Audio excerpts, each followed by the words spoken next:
Supreme court ಮತ್ತು ಹೈಕೋರ್ಟ್ಗೆ ಪರಿಣಾಮವನ್ನು ಸಲ್ಲಿಸಿ ನಮ್ಮ ಭಾರತ ದೇಶದ ರೈತ ಬಾಂಧವರದು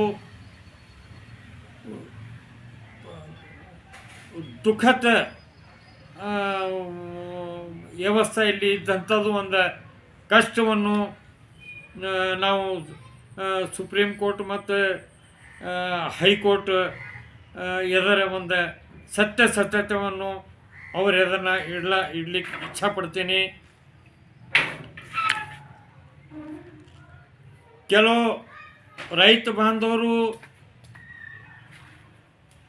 ಇಷ್ಟು ಕಷ್ಟದಲ್ಲಿ ಇದ್ದಾರೆ, ಯಾವಾದರೆ ಒಂದು ಕಷ್ಟದಲ್ಲಿ ಸಿಕ್ಕಿಬಿದ್ದಿದ್ದಾರೆ. ಮತ್ತು ಕೆಲವು ರೈತರು ಹಿಂಗಿದ್ದಾರೆ, ಅವ್ರದ್ದು ಪರಿವಾರ, ಅವ್ರದ್ದು ಮಕ್ಕಳು ಹೆಂಡರು ಪೂರಾ ಅವ್ರದ್ದು ಸಂಸಾರ ಇದು ಏನಪ್ಪ ಅಂತಂದರೆ ನಮ್ಮ ಭೂಮಿ ಮೇಲೆ ಅವ್ರದ್ದು ಉಪಜೀವನ ನಡೀತಾ ಇದೆ.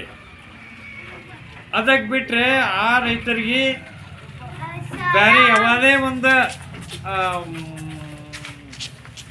ಬದುಕಲಿಕ್ಕೆ ಒಂದು ದಾರಿ ಇಲ್ಲ, ಸೋರ್ಸ್ ಇಲ್ಲ. ಆ ರೈತರ ಬಳಿ ಆ ಭೂಮಿ ಇರಲಿಲ್ಲ ಅಂದರೆ ಧರ್ತಿಗೆ ಹಾಸಿಗೆ ಮಾಡಿ ಮತ್ತು ಮುಗಿಲಿಗೆ ಏನಪ್ಪ ಅಂತಂದರೆ ನಾವು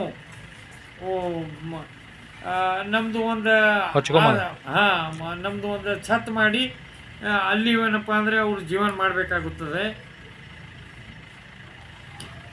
ಕೆಲವೊಂದು ರೈತರ ಕಣ್ಣಾಗ ನೀರು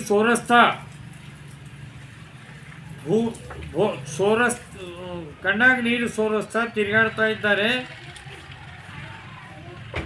ಆ ರೈತರು ಆ ಭೂಮಿಗೆ ಹಕ್ದಾರನು ಅವರೇ ಇದ್ದಾರೆ. ಆ ಭೂಮಿ ಒಳಗೆ ಏನಪ್ಪ ಅಂತಂದರೆ ಅವರೇ ಉಳುಮೆ ಮಾಡುತ್ತಾ ಇದ್ದಾರೆ.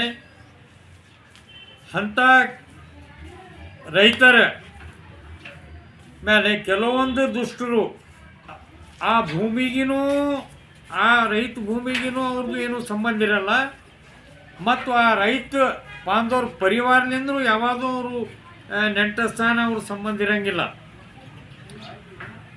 ಅಂಥ ಒಂದು ಕೆಟ್ಟ ವ್ಯಕ್ತಿಗಳು ಕೋರ್ಟ್ದಲ್ಲಿ ಆ ಜಮೀನು ಮೇಲೆ ಒಂದು ಅರ್ಜಿ ಸಲ್ಲಿಸ್ತಾ ಇದ್ದಾರೆ.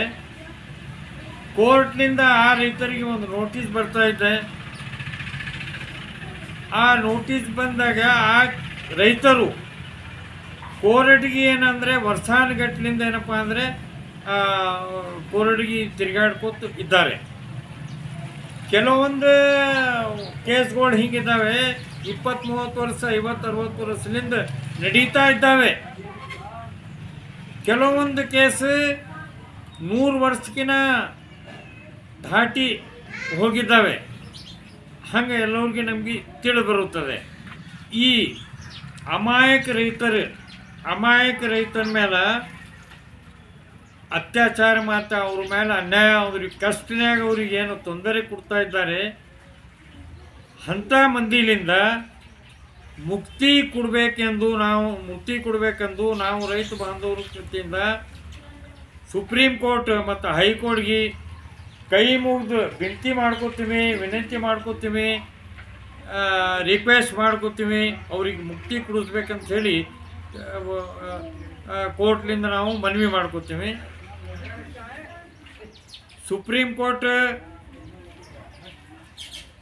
ಹೈಕೋರ್ಟ್ ನಮ್ಮ ರೈತ ಬಾಂಧವರ ಪರಿವಾರ ಮೇಲೆ ಕನ್ಕರ್ ವಹಿಸಿ ನಮ್ಮ ಮೇಲೆ ಇದು ದುಃಖದಿಂದ ದೂರ ಮಾಡಬೇಕಂತೇಳಿ ಸುಪ್ರೀಂ ಕೋರ್ಟ್ ಹೈಕೋರ್ಟ್ನಿಂದ ಕೈ ಮುಗಿದು ವಿನಂತಿ ಮಾಡ್ಕೋತೀವಿ. ಧನ್ಯವಾದ. ಜೈ ಹಿಂದ್, ಜೈ ಸಂವಿಧಾನ.